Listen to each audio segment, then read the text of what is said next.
Olá pessoal, sou o professor Rossi, do Instituto Federal de São Paulo, Campus Avançado Ilha Solteira.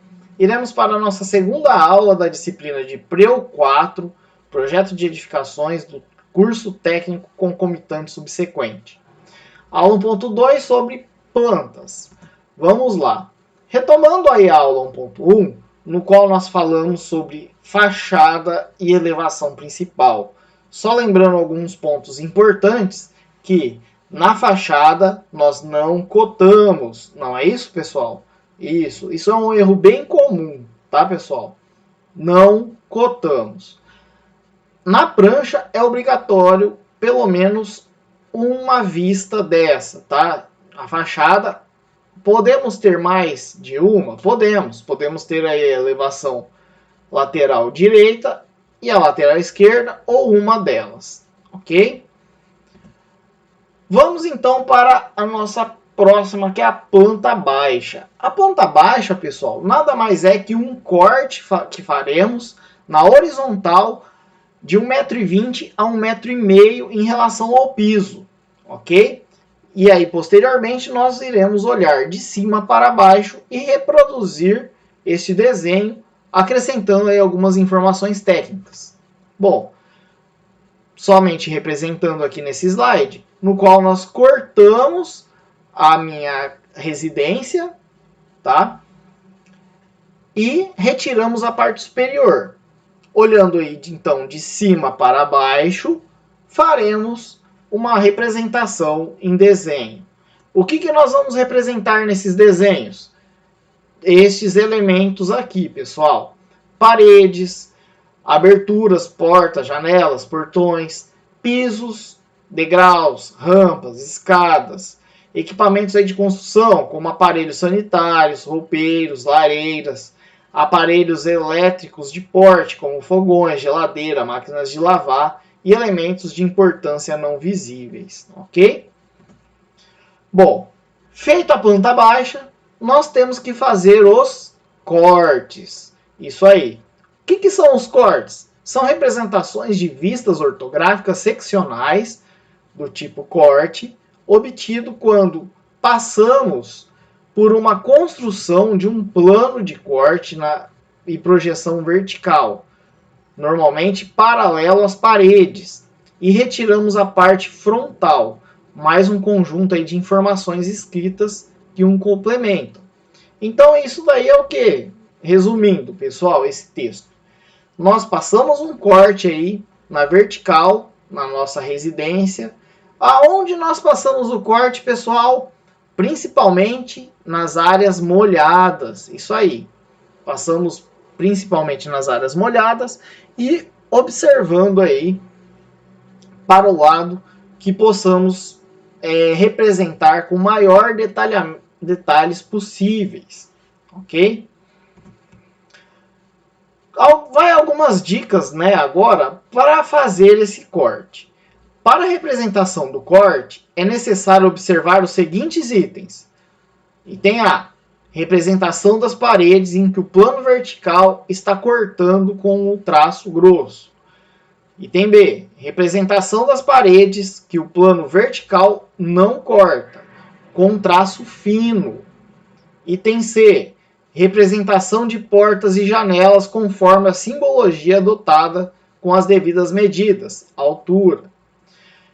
Item D. Indicação somente das cotas verticais, indicando a altura de peitoris, janelas, portas, pé direito, forro.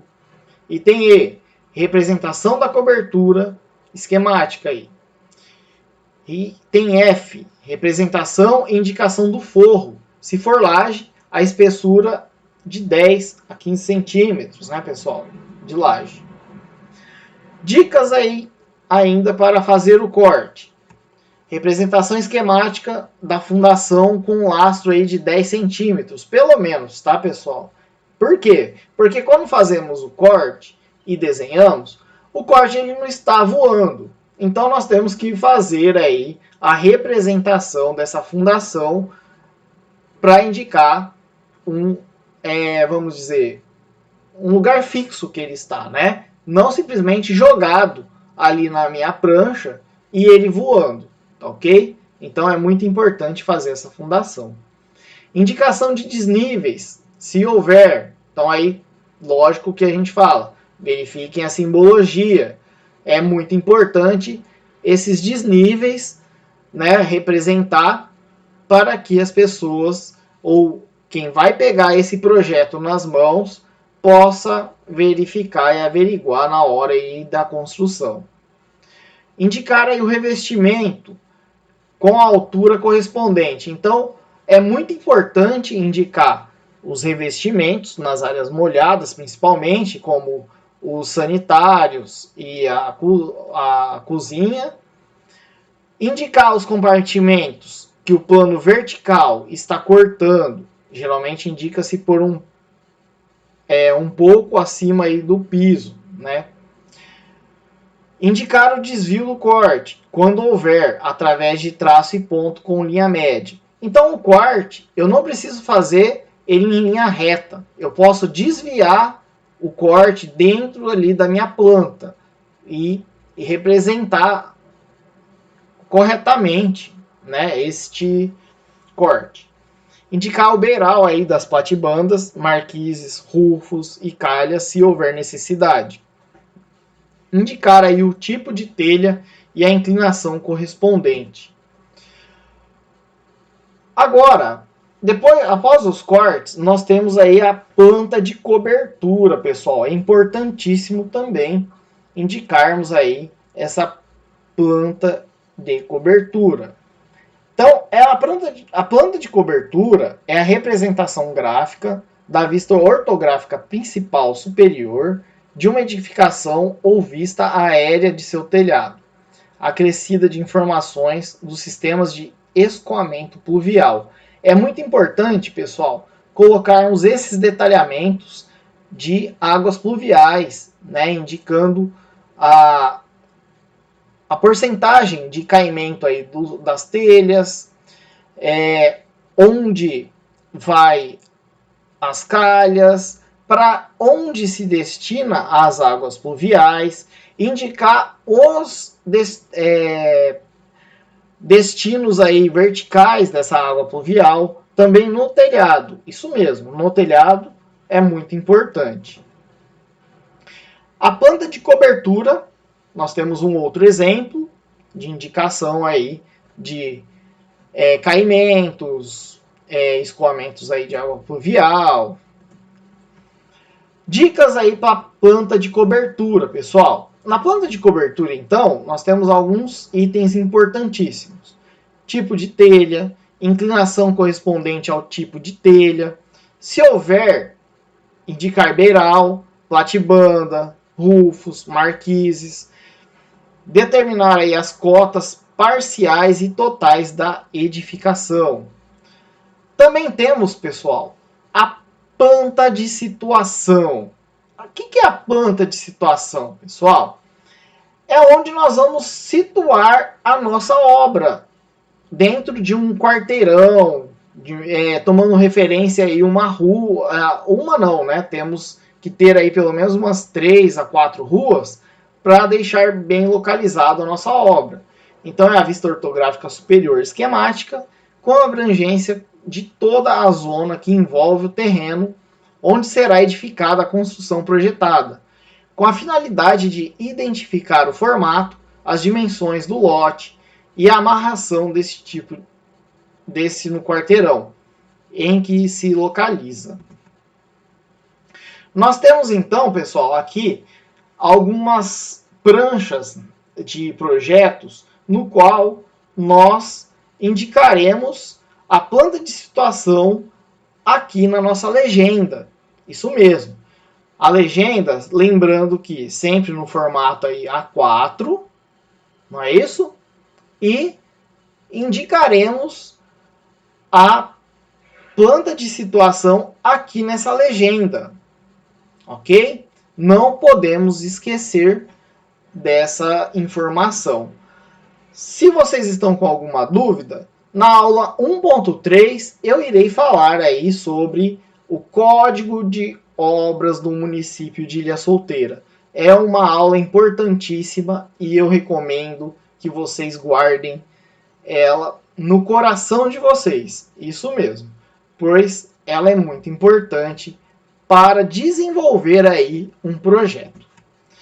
Na planta de implantação ou locação, pessoal, mostra onde a construção está localizada dentro do terreno, sempre indicando as cotas de amarração, ou seja, as distâncias do limite do terreno, muro, cerca-viva, outra edificação, até um ponto inicial da obra. Nessa planta ainda podemos também definir a locação aí da vegetação ou não, calçadas, agenciamento, sempre cotando aí ou amarrando ao terreno. A planta de locação e cobertura, em geral, é desenhada aí nas escalas de 1 para 100 ou 1 para 200. Quando necessário, para maiores detalhes, usamos aí a escala de 1 para 50. Nela também é indicado colocar a orientação do norte, tá, pessoal? Aqui está um exemplo aí de planta de implantação ou de locação. Não esqueçam de cotar. Então temos que mostrar a edificação, cotando, amarrando com o terreno, pessoal. Essa planta é muito importante para iniciarmos a obra lá no canteiro. Aqui eu deixo alguns links que eu recomendo aí para vocês assistirem, desenharem no AutoCAD ou algum outro software, né, que vocês queiram, ou até mesmo a próprio punho, tá, na mão, para que vocês possam fazer o nosso projeto, ok? Então ficam aqui esses links e vocês podem assistir aí estes vídeos do YouTube, ok? Qualquer dúvida, lembrando que entre em contato com o professor Rossi ou com a professora Naira. Lembrando do meu e-mail, rossi@ifsp.edu.br. Aqui vão as minhas referências bibliográficas para vocês.